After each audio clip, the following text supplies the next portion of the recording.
Welcome to the STARS program, seniors taking active roles in society. And now, here's your host, Anita Finley.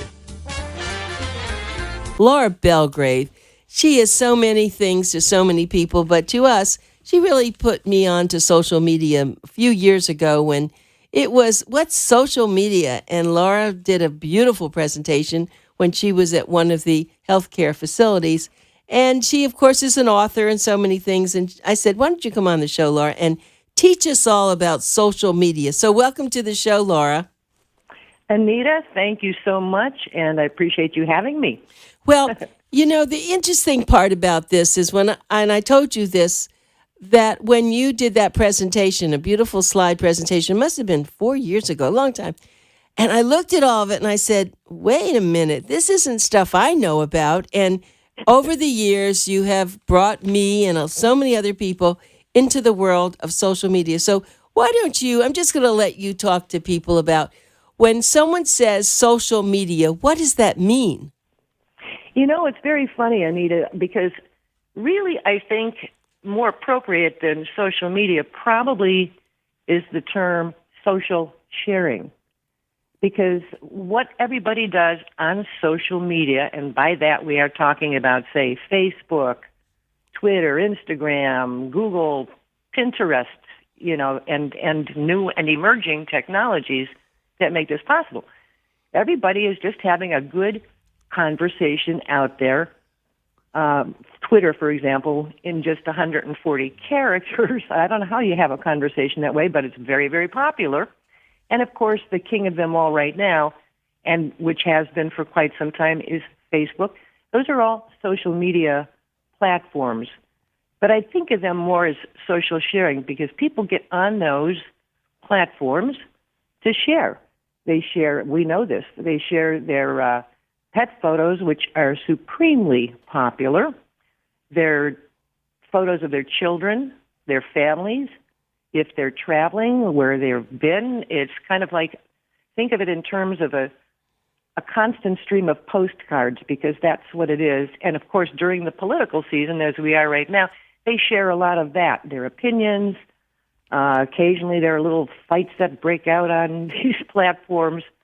And it's just a phenomenon that I think when it first began, no one really expected it to take off the way it has.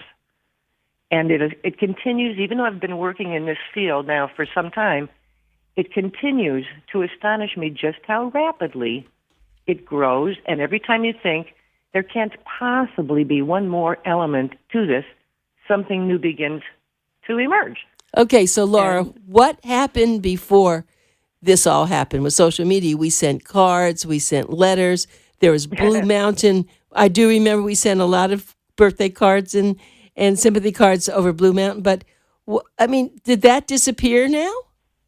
Well, I don't think it's disappeared altogether, but I think it's almost regarded as sort of quaint.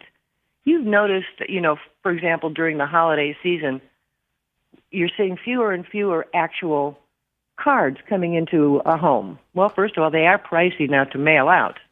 They're beautiful, but they're almost like a little treasure when they come. Just like when you get your mail, 2/3 of it, I'm talking physical mail now, is junk mail. And for that matter, email, which is I consider the precursor to social media, everybody began to use that, certainly not just for business. And people wrote longer conversations, if you want to put it that way, in emails.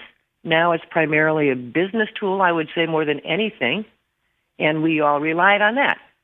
But when you think of all the kinds of technology out there and how they have transformed our lives, sort of subtly in the beginning, and now it's like, who can live without Facebook, right? Well, there are people who do. There are people who take vacations from Facebook. But it is just a really powerful tool, and almost anybody who's been on, for example, Facebook, and I use that because it is the primary social sharing outlet. You find old friends. They find you.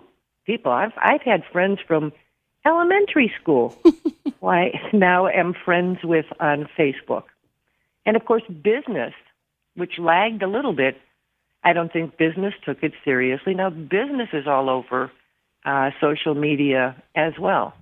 So it's a constantly evolving thing, and you and I talked about what was coming next, and that's this whole business of live broadcasting. Now, by that, we're not talking about TV, but we're talking about from your cell phone, being able to pump up and have an instant conversation visually that goes out the minute you turn on that gizmo called, at this point, Periscope. It's not the only one. There's one actually that preceded that called Meerkat, but Periscope is now part of what the predictions suggest are the next big thing in social media. Okay, but now we have FaceTime. We've had FaceTime. I don't use that. Do you use that? FaceTime on my phone? Well, Yes. of course, that's something unique to the iPhone, and yeah, I do. Just Who do like you do a lot it of with? people use Skype. What do you do it with? Oh, occasionally with, say, one of my sisters or my friends. It's just a way, now you can talk to them and see them at the same time. So, yes, I've used that with some, I wouldn't say regularity, but, yeah, it's just another thing that's not really part of social media, but it's that whole technology thing that runs beneath social media and the way we now communicate. Well, so And that Laura, has you altered really, you of course have a journalism degree. That's what you've done. Where does this all fit in? Well, in my case, I certainly never predicted who could a career in social media, because you're right. I started off as a print journalist. I worked for a number of large daily newspapers, first as a reporter, later on as an editor. And this was how everybody got their news. And again, there's this huge distinction between news and having a conversation. So the newspapers began to fall out of popularity. It was just a signal of the times, I think. And, they're still around, far fewer of them. They're mostly, I wouldn't say mostly, but possibly mostly read online now. We all check, the news online anymore through any number of outlets. Everybody is there. So what was once commonplace, you'd go out to the end of your driveway and pick up your newspaper, that's becoming, again, almost quaint. And, except for the very, very big newspapers, it's gone. But for me, when you think about it, I realized, now this is from a business perspective, but what was happening here was a shift in how everybody communicates. So it was no longer good enough for businesses, for example, to not get in on this because people weren't reading as much from print. So that shift began to happen. And it was kind of, remember the day, Anita, then people would say, oh, look, someone's got a website. That's cool. And you would say to a business person or a company, for example, do you have a website? Now, of course, it's become such an expectation. People say, what is the name of your website? What is the URL? How do I get on your website? What's the name of it? There is an expectation that has replaced what was something sort of novel for its time. And what amazes me is how rapidly all of these things have changed. And increasingly, every time I think it can't go anywhere else, it does go somewhere else. Well, I want to add to that because it's, for me, of course, we still publish Boomer Times and Senior Life in print, online, and offline. And That's people right. said, See, well, both. you could save so much money if you didn't do the print one because it does cost a lot of money, not only to print, but to also distribute.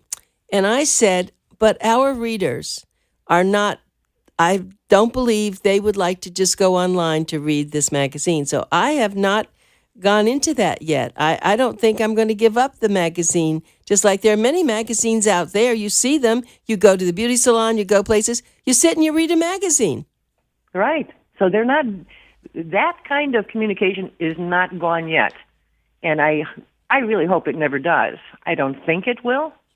But social media is also not just a younger person's game, if you want to put it that way. I mean, there's this place, perhaps you've heard of this, I'm sure you have, the Pew Research Center. And it's always on top of all of these trends and gathers a lot of data that I think is very revealing. Now, get this. I mean, this is amazing to me. This is a fairly recent report. You know, Pew said that, you know, we've got some 65 to 70% of all adults who are in some fashion now, Anita, are using social sharing, social media, however you wish to refer to it. And yet, of those people, one of the fastest growing groups is comprised of people who are 65 or older. In fact, it got to the point at one point, now grandma's on Facebook along with, you know, not just, you know, her own children, but her grandchildren, which was horrifying. And there was a little bit of a turn away from Facebook because guess what? The grandkids don't want grandma knowing exactly what they're doing, who they're talking to, how they talk outside of the family situation. So that group is actually tripled from 2010. Can you believe that? No, one thing I wanted to share with you, which is this texting. This is another thing we need to discuss. Texting, please. Yeah. Go for it. Texting, you know, I swore when that started, I'm going to do this. You know how tiny these little screens are. Of course, everybody does it now, and I do it regularly, Anita. We communicate this way for important things. Yes, be there shortly, and whatever shorthand or how are you would be, you know, how are, the letter R, you, the letter U. That's mostly the younger. I can't break myself of using full sentences. But, you know, you watch the younger people, especially teenagers, I don't know how they do it, with two thumbs, boom, and they are flying messages back and forth. And this is just one more part of the technology. It is well beyond just social media. It is invaded, sometimes it feels like an invasion, every aspect of our lives, the technology.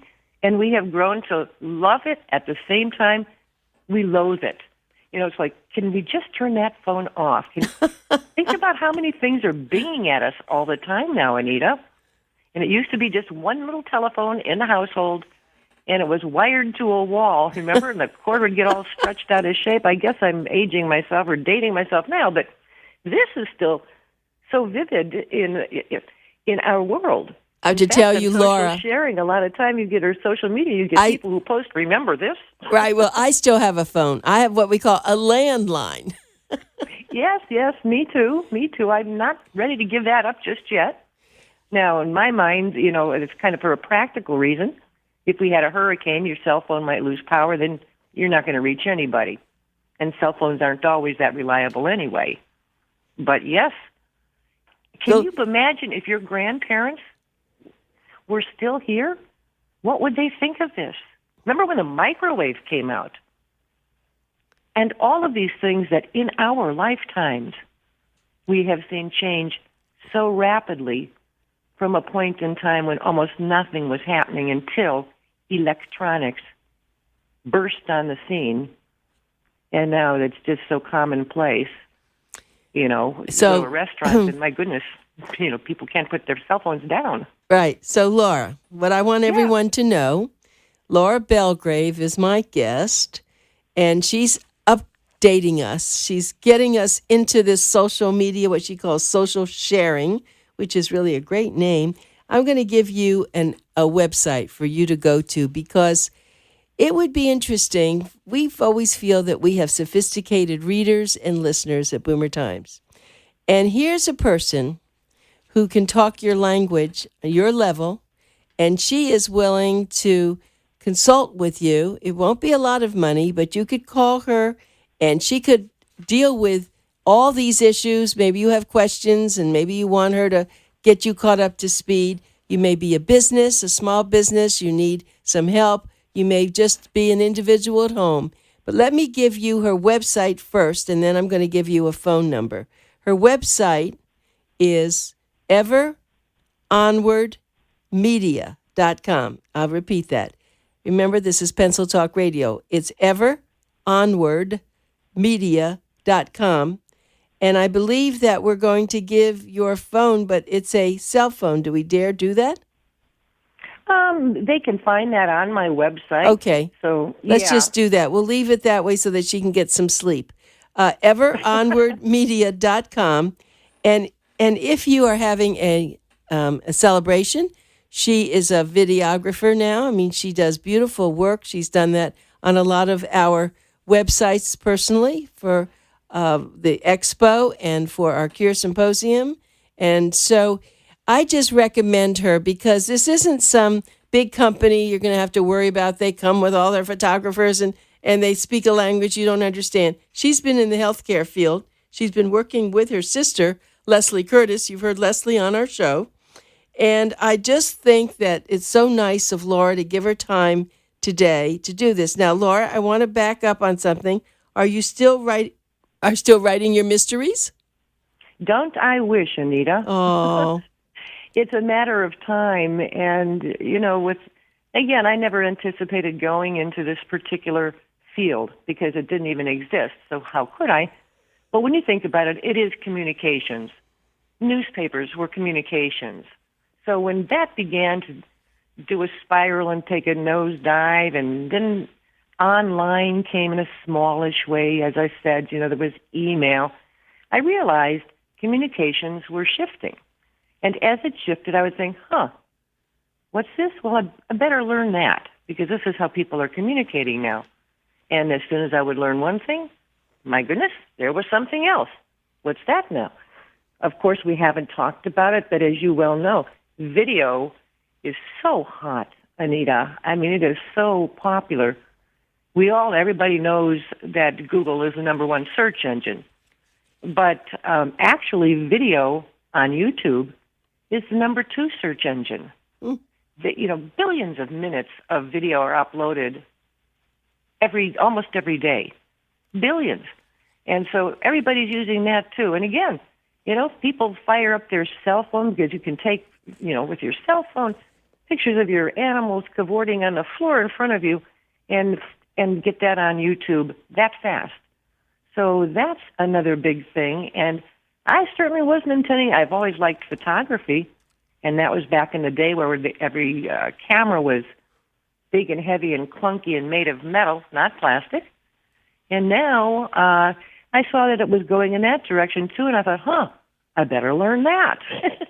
So every time something new came up, because it was communications, I saw communications were changing, I thought, this is something else I now need to learn and master. So that's how I came into it. And, of course, others who are in this field now, too, on any number of levels. But I think what businesses always must remember that it is a conversation. When you're on as a business, for example, it's not about you. Nobody cares about you.